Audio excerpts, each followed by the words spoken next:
तो यहाँ पे देखिए इस क्वेश्चन में देखिए two non mixed in liquids of densities rho and rho are put in a container. The height of each liquid is a solid cylinder of length L and density D is put in center. The cylinder float the axial vertical length rho PL. The density D कितना होगा?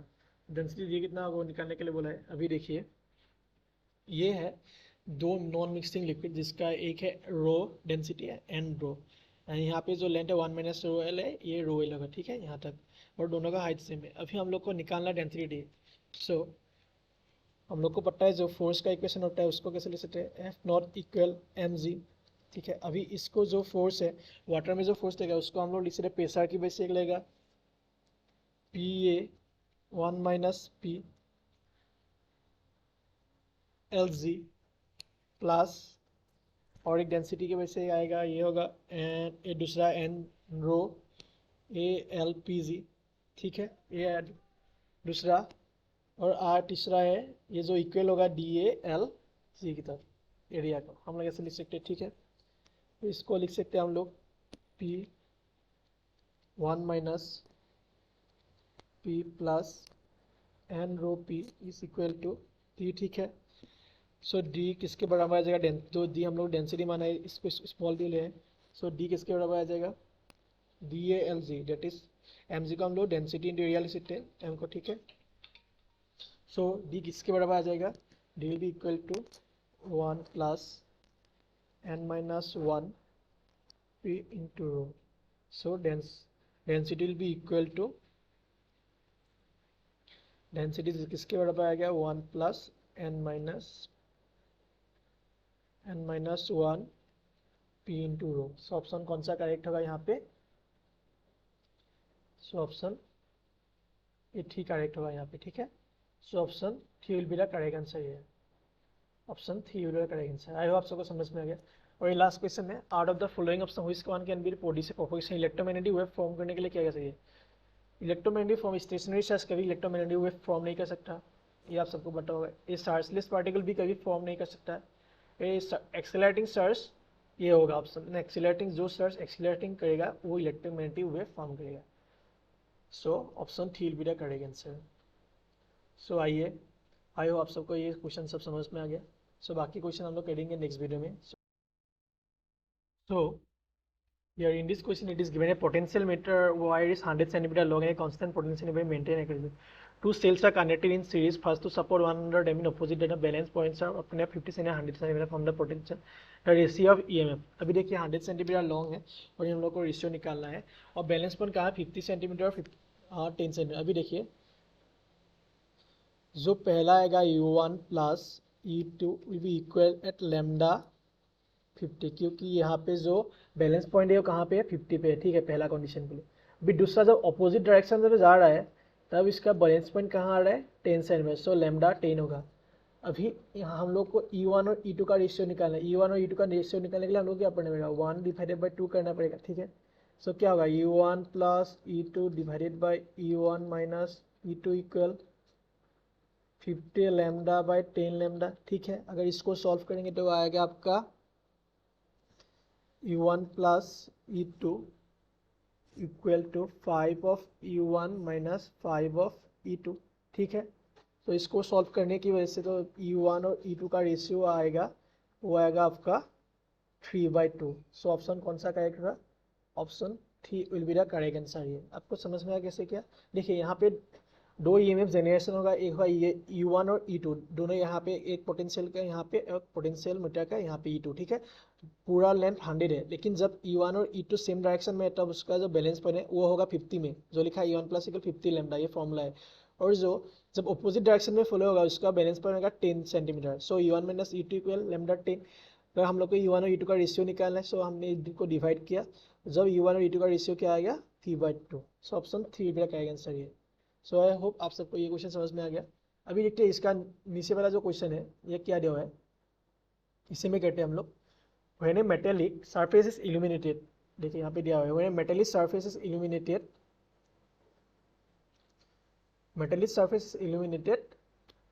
with a radiation of wavelength lambda, the potential difference is V. The same of eliminated radiation of wavelength to the stopping potential is V by O. The threshold wavelength of metallic surface कितना होगा? अभी देखिए threshold wavelength निकालना है, पहले हमको पता है अगर फोटोइलेक्ट्रिक एफएम में क्या होता है,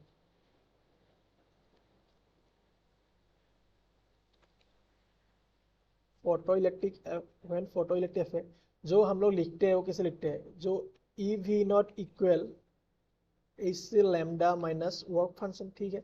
अभी क्या बोला है, जब पोटेंशियल स्टॉपिंग पोटेंशियल भी होगा जब लेंथ वेवलेंथ लैम्डा है, सो स्टॉपिंग पोटेंशियल भी H C lambda minus work function तो सेम ही है, सो ये इक्वेशन 1, ठीक है। अभी दूसरा कंडीशन बोला है, जब ये रेडिएशन 2 लैम्डा वेवलेंथ रेडिएशन निकालेगा स्टॉपिंग पोटेंशियल v बाई 4 होगा, so E into V by 4 equal H C 2 lambda minus omega 2, ठीक है। ये हो गया इक्वेशन 2। हम लोग को थ्रेशोल्ड वेवलेंथ निकालना है, थ्रेशोल्ड वेवलेंथ मतलब लैम्डा मैक्स निकालना होगा। सो अभी देखिए इसको फॉर्म 1 एंड 2 का अगर सॉल्व करेंगे तो क्या आएगा, यहाँ से देखिएगा क्या आएगा, H C lambda minus omega equal 4 H C twice lambda minus omega, सही है, ये हो गया। फिर यहाँ से क्या होगा, यहाँ से हम लोग कैसे लिख सकते हैं, H C lambda minus omega equal twice of H C lambda minus 4 omega, ठीक है। अभी इसको मैं यहाँ से आप लोग यहाँ पे आ जाइए, यहाँ से क्या होगा ये अभी देखिए, सो ये होगा, so it will be 3 omega equal H C lambda, ठीक है। So what will be omega कितने वर्क फंक्शन कितना होगा, एच सी बाई 3 लैम्डा, ठीक है। अभी हम लोग वी नो थ्रेशोल्ड वेवलेंथ के लिए जब वर्क फंक्शन होगा H C by lambda max, ठीक है। अगर इसको हम इक्वेशन मान लेंगे, इक्वेशन ए और इक्वेशन बी इन दोनों को अगर इक्वेट करेंगे, सो अभी देखिए यहाँ पे देखिए H C lambda max is equal to H C by 3 lambda, so lambda max that is threshold wavelength कितना होगा 3 लैम्डा के बराबर। So what will be the threshold wavelength, threshold wavelength is 3 lambda.